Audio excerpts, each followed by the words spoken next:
I'm delighted to be here with all of you today. Your Worship, Mike Savage. Now, Mike talked about Amazon coming to Halifax. I think that's great, Mike, and you know that I'll do anything I can to support you. But you know they are looking at Treasury as well, so well, you know, there's less truck traffic. There's Roger. Important to recognize Roger because he's Max's boss. And not only does he run Royal Bank in Atlantic, Canada, but that's a very personal connection. Robert Pace, and I'm so proud, Robert, that we do have a chairman of CN from Nova Scotia, from Atlantic, Canada. And of course the Halifax Port team, Karen's team, and the board. You've got a lot of new board members and who are looking at things, at the issues and the opportunities and the challenges 50 years out. And I think that's very exciting for Halifax and for Nova Scotia and for Canada. C'est un grand plaisir d'être ici parmi vous ce matin. J'aimerais commencer to recognize something that has happened this week in Canada that is very important. And it's with sadness, but with great respect that we recognize that this week Nova Scotia and Canada lost a giant. No politician in his time worked harder, fought harder for Cape Breton and Nova Scotia than Alan J. McEachern. No parliamentarian or minister had a greater impact on Canada. In 1965, when Lester Pearson, Prime Minister Pearson, needed somebody to write the Canada Health Act and to get it through a minority parliament, he chose Alan J. McEachern. And today, no single piece of legislation or no government program better reflects or defines Canadian values than Medicare. He was a nation builder and a wily politician. And whether shaping decisions on the world stage, working with people like Henry Kissinger, or driving change through the corridors of power in Ottawa, he never, ever forgot his primary responsibility to do the right thing for the people of Cape Breton and the right thing for the people of Nova Scotia. When I was first elected in 1997, my friend David Henniger, who was a friend of Alan Jay's, set up a meeting for me just a couple weeks after I was elected to meet with Alan J. McEachern.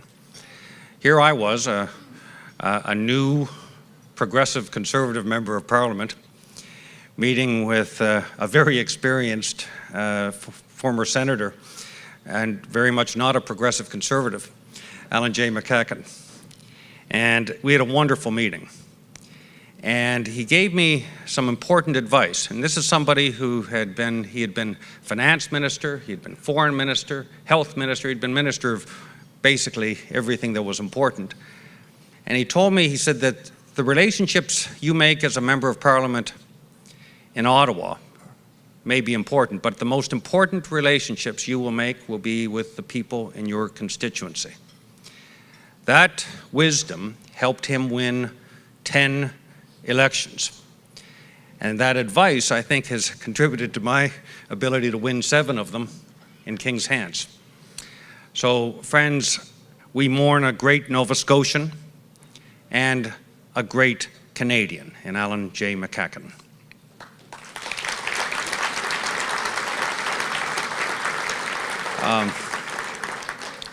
When I spoke here a year ago, we were all still digesting the Brexit vote in the UK, which at that point was still the most surprising vote of 2016. I raise this because the theme of your meeting this year is 2020, which I take as both an invitation to look a couple years into the future, but also a vision statement. And we all understand that none of us has perfect 2020 vision when it comes to looking ahead. But that's why it's so important that we collaborate, we partner, and we work together. We plan strategically and we prepare collectively for the twists and turns of fate and fortune and the rapidity of change that will only increase as we move forward through the 21st century. Before I speak to you about port gateway strategy, I wanted to speak briefly on the Canadian economy. 2 years ago, almost 2 years ago, we were elected as a government with a plan to invest in the middle class, to grow the economy, to build infrastructure, and that plan is working. We are now having, in the last several quarters, the best economic growth in almost 15 years. The best job growth in over 10 years, with 400,000 new jobs and the unemployment rate for Canada dropping from 7.1% to 6.5%. Our plan is working, and we're growing the economy. We're growing good middle-class jobs. And we recognize that Canada's ports play an important role as gateways that will help us grow our economy further, moving nearly $400 billion worth of merchandise every year, contributing $25 billion to Canada's GDP. And we're now on the cusp of a whole new trade paradigm. Ultra-large vessels traversing the Panama Canal from Pacific to Atlantic and back again, and opening up the growing middle classes of China and India to the world of consumer goods.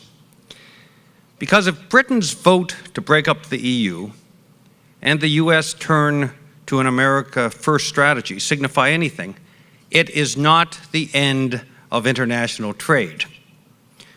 Trade flows globally will continue, and they will grow. The real question is how to position Canada to be a winner as we grow a more prosperous population and economy. What we've witnessed in the past year is the power of competition, and we understand the Canadians and that Atlantic Canadians are going to have to compete in what will be an even more competitive global environment. But we can't compete amongst ourselves. We've got to work together to compete globally across Atlantic Canada, the 4 provinces. And we've got to work together as a country together in order to compete globally. And within NAFTA, all 3 countries need to work together to defend jobs in Mexico, Canada, and the United States. I want to talk a moment about CETA, and Mike referenced it earlier. On September 21st, CETA comes into effect. Our free trade agreement with the EU will open up a market of more than 500 million consumers. The EU has become Nova Scotia's 2nd largest trading partner, that was in 2016, and the province's 3rd largest destination for exports. Canada did just over $94 billion in bilateral goods trade with the EU last year, and nearly $42 billion in two-way trade and services. And with CETA reducing tariffs across the board, those trading bonds are going to grow stronger and are going to create more and more jobs both for Europeans and Canadians. Back to NAFTA. You know, NAFTA, which has been around for almost a quarter century, it's very easy to take it for granted, but we shouldn't. NAFTA has had a remarkable and positive impact creating jobs and prosperity in Canada, the United States, and Mexico. And it's critically important that we maintain this vibrant and strong market for Canadian goods and services. And one of the things, our point that we make to the Americans and our point to the Mexicans is that if we want to protect jobs in Canada or in the US or Mexico, the best way to do it is to work together. And any artificial barriers to trade between Canada and the United States and Mexico will hurt jobs in all 3 countries. Now, that doesn't mean that we should be afraid to modernize NAFTA. We believe, in fact, as a government, that we can update and modernize NAFTA. In fact, it's been modernized somewhat over the last 23 years about a dozen times. And we have every expectation that it will continue to be to the ultimate benefit of growth in all 3 partner countries. Beyond CETA and NAFTA, and Mike mentioned earlier China, let's recognize the remarkable opportunity China has. a market of 1.3 billion people. It's a trading bloc all on its own. Mainland China has well over 100 metropolitan areas with populations larger than Nova Scotia. So when we go knocking on China's massive door, we need to use all the knuckles in our hand. And all 4 Atlantic provinces, backed by the Government of Canada and in partnership with the Government of Canada, can make a stronger overture to China, that market of 1 billion plus people, than any single province. Consider that e-shoppers in China can now buy Canadian products online on Alibaba's Tmall global platform, which of course these products include live Canadian Clearwater lobsters, whose export sales are booming. In fact, Clearwater has been a pioneer in terms of opening up the China market. Great picture taken over a year ago of Prime Minister Justin Trudeau with Alibaba's Jack Ma holding a Clearwater lobster. Nova Scotia's seafood exports to China have climbed from $14 million in 2009 to $254 million in 2016. And including in that is a $46 million bump just last year. Canada has made it a top priority to build a strong economic relationship with China, and we have a very strong foundation on which to build. And with the emergence of China's middle class, the opportunities for Canadian exporters will continue to grow. And it's too big for Canadians not to grasp this opportunity together. For the better part of the last decade, provinces had to do what they could on their own to foster relations with China.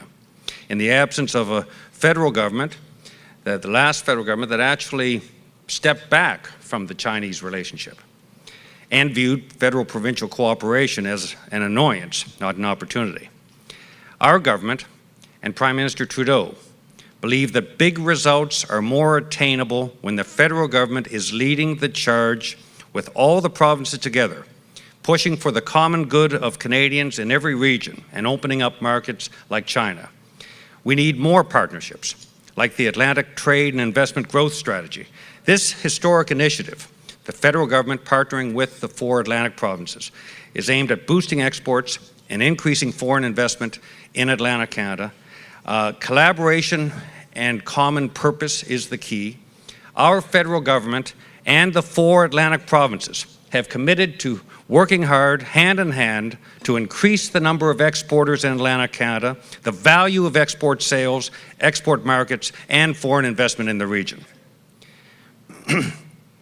Growing exports means growing jobs. Think of success stories like Acadian Seaplans, that's grown from 20 people on the payroll to now more than 500, shipping products to more than 70 countries in the world.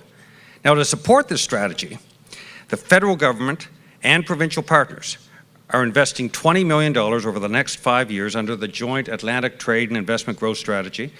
These funds are helping businesses right now access strategic data, develop their export skills, attract top talent they need to compete, and to forge global partnerships. The goal by 2025 is to double the number of exporters in Atlantic Canada and to boost the value of Atlantic exports by 30%. And to increase the percentage of Atlantic firms that export to more than one market by 40%. This is part of our government's Atlantic Growth Strategy, which will harness our Atlantic region's assets strategically, working together to identify economic priorities, regional-wide measures, and collaborate on the design and implementation of an Atlantic Canada regional approach. We're working together on immigration, innovation, infrastructure, and investment in trade. And we can't just view trade in terms of goods, whether it's seaweed or lobsters or lumber. Tourism is trade. Education and learning are trade. Immigration facilitates trade.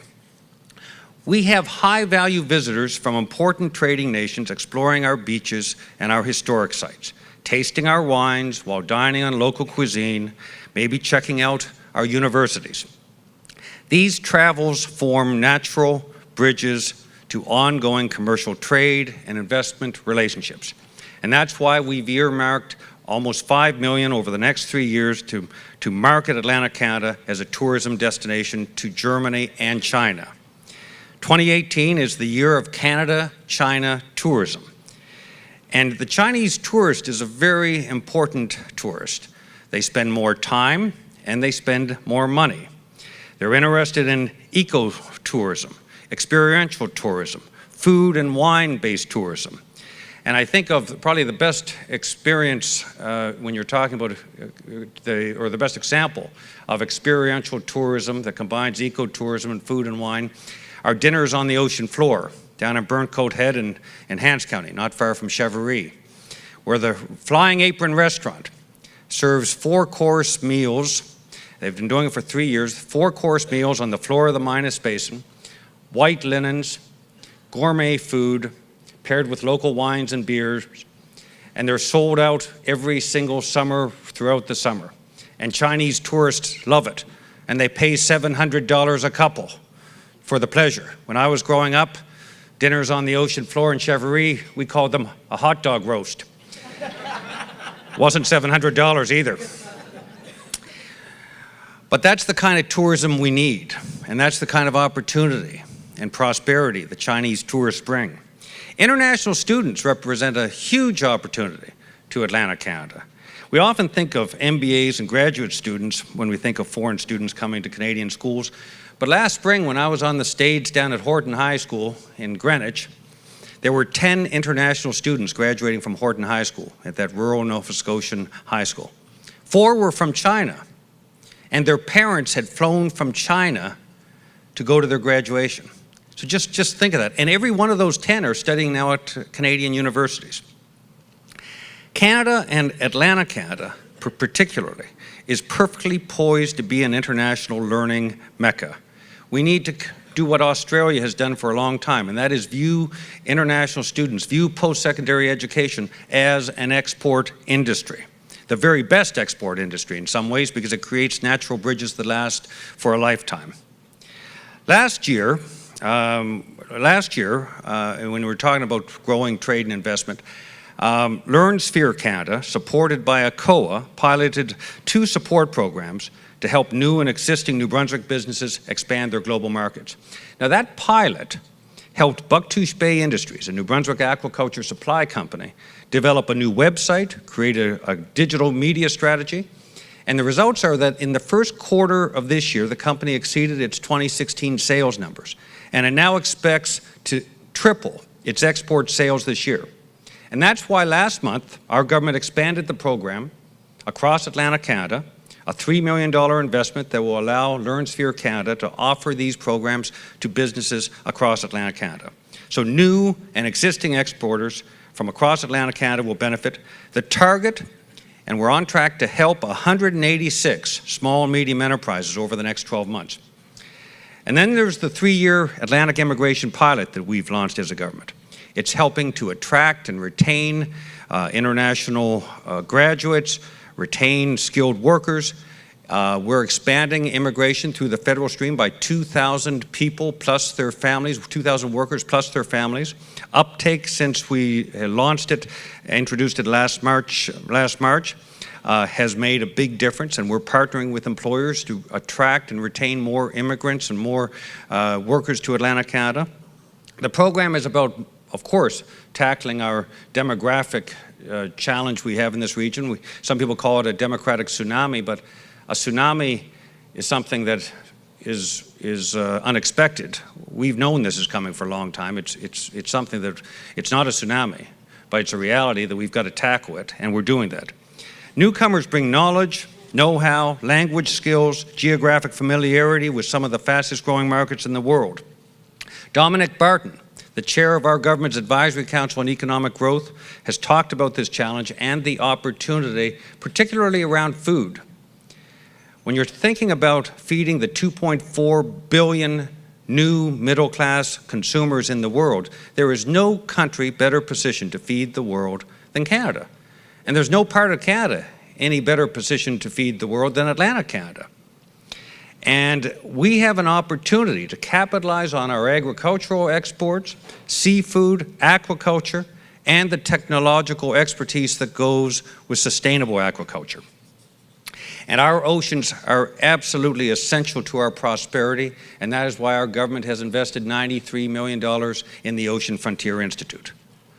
Our $1.5 billion Ocean Protections Program is supporting innovation and science and clusters here in Atlantic Canada and across Canada.